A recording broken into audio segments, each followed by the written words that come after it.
So for today's video, discuss naman natin yung mga dislikes ko kay ADV 160. So unang-una sa list would be, and by the way, shoutout para sa Imprint Customs. Thank you sa bago kong moto jersey.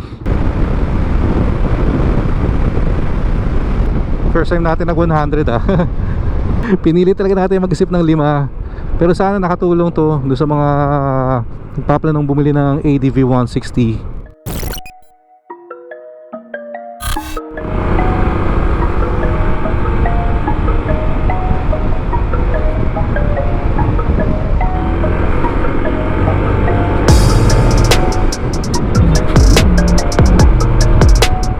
Hey, good afternoon everyone. Welcome to Newbie Rides. So for today's video, discuss naman natin yung mga dislikes ko kay ADV 160. Pero clarify ko lang hindi naman dislike in a strong term. Kasi di ba may video tayo before na bakit natin napili si ADV 160. So ngayon na 4 weeks na natin gamit to, pag-usapan naman natin kung ano yung mga hindi ko masyadong gusto. Alright, so umpisa na natin to. So unang-una sa list would be, walang passing light switch tong ADV 160. Hindi ko alam kung bakit. Kaya pala napansin ko yung ibang users, nagpapakabit na lang sila. Parang pinapalitan nila to. Or pag nagpapakabit sila ng aux light, sinasabay na nila yung passing light switch. Medyo weird lang for me kasi feeling ko dapat dapat default, basic yun. Meron dapat lahat ng motor. So kung gusto mo mag-passing light, mamano-mano ko pang ganyan. Di ba? By the way, before natin ituloy, hindi ko na mention, ngayon ko lang pala madadala si ADV dito sa Daang Hari. Ito ang aking favorite na ruta. And by the way, shoutout para sa Imprint Customs. Thank you sa bago kong moto jersey. Pero hindi nila ako sponsored Pinapagawa ko to, binabayaran ko to. Sa iba kasi, pag magpapagawa ka ng personalized na moto jersey, may mga minimum While kay Imprint Customs, kahit isang piraso, okay lang. Kaya sa kanila ako nagpapagawa. Pero malay natin, maging ambassador tayo in the future, di ba? Baka naman. I'm not expecting naman na may gustong umorder nito, pero just in case na meron, PM nyo lang ako sa Facebook page ko. Alright, so going back do sa list natin. So number 2 for me would be yung placement nitong busina. Parang natataasan lang ako. Sanay kasi ako doon sa Z9 ko. Nandito siya sa baba. So pag nasa handlebar yung yung kamay mo, normal position dito Pag dito kasi medyo nag-a-adjust ka pa. Siguro muscle memory na lang din. Nasanay lang talaga ako doon sa Z9. And sa ibang motorcycle na try ko, nasa baba rin kasi yung busina Kaya medyo nanibago siguro ako dito. Right, mauna tayo dito.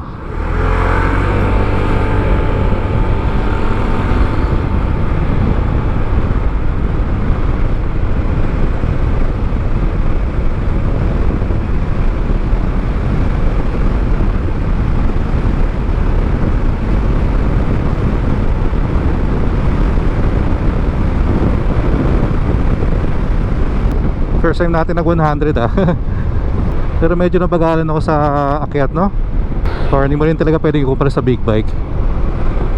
Bilis rin ang harurot naman ng ADV 160 So hindi ko lang talaga alam kung saan galing yung mga nagsasabi na mahina. Feeling ko talaga hindi pa sila nakatry nito. Naka break in pa to Pero for me, I'm very satisfied sa power. So going sa third on the list, sa akin yung upuan. Hindi naman siya hindi komportable, pero medyo on the firmer side lang. Hindi siya ganun kalambot. Hindi ko pa naman na-long ride to. Santa Rosa pala yung pinakamalayo. Pero I can only imagine, baka pag medyo mahaba yung biyahe mo, baka makaramdam ka ng sakit sa puwet. Ewan ko lang feeling ko lang. Kasi nga hindi siya ganun kalambot. Try kaya natin pumasok ng Villar City. Mukha namang big bike tong si ADV Pero going back to sa upuan, marami ka rin naman pwedeng bilhin na aftermarket seat. Shopee, Lazada Racing, ang daming choices dyan. Yung mas malalambot. Plano ko rin naman bumili. pinagsasawaan ko lang muna tong stock.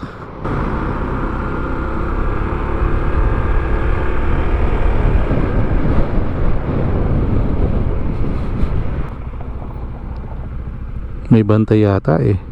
Baka mahirapan tayo makapasok. Baka ma-reject lang tayo. Alright.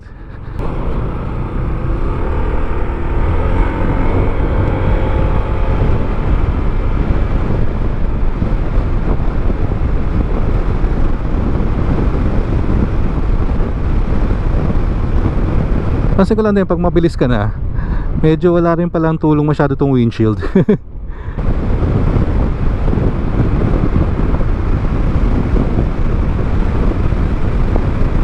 Alright, punta na tayo sa pang-apat. So medyo nagni-nitpick na lang tayo dito So next would be yung hindi kasya ang helmet, or at least yung full face helmet dun sa U-Box.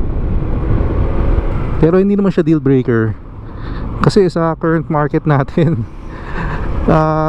karamihan naman talaga ng scooter hindi kasya yung full face helmet sa U-Box. Pagkakaalam ko PCX lang yata ang kasya eh. Kaya yung ibang ADV owners, pinapalitan din yung seat ng PCX, pang PCX, para kumasya yung full face helmet. Pwede rin natin i-consider yun. Bili tayo ng PCX na seat, tapos pa-customize natin, pa-camelback natin. Marami namang magaling nang gumagawa eh.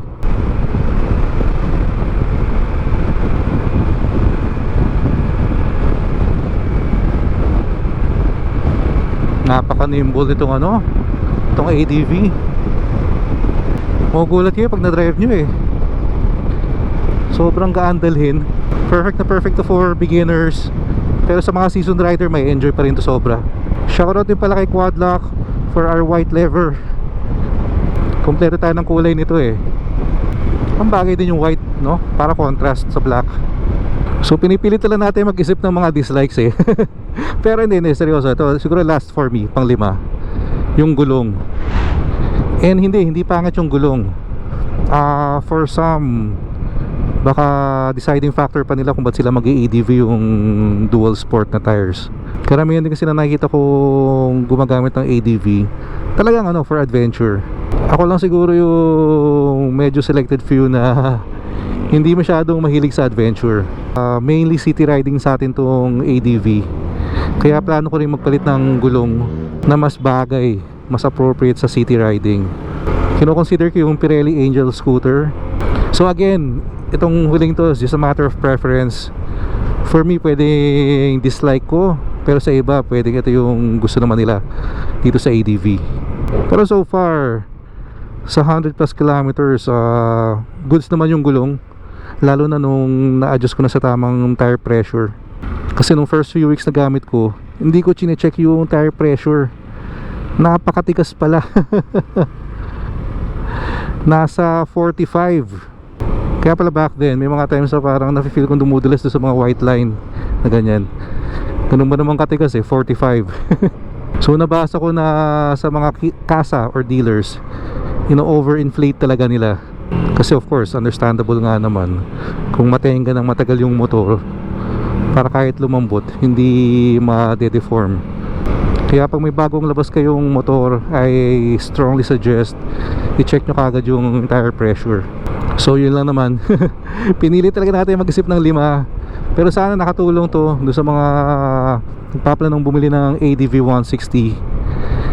And panoorin nyo na rin yung sa kong video. Yun naman yung mga likes ko, yung mga nagustuhan ko sa ADV, para talaga makatulong. Then siguro soon we can make a full review video na. Gusto ko kasi more than a month na sa akin tong ADV before ko i-review talaga, para marami rin tayong ma-share na inputs. Malakas pa rin pala yung hangin pag mabilis na yung takbo mo. Kaya pala yung ibang nakikita kong pinaka-adventure riding talaga tong ADV, mas malalaki pa yung nila, windshield, bumibili pa sila. Siguro kaya lang nasasabi ng iba na mabagal tong ADV. Pansin ko around siguro 50s, pag umaarangkada ka around 50s, may parang konting flat spot lang na kailangan yung bumuelo muna ulit.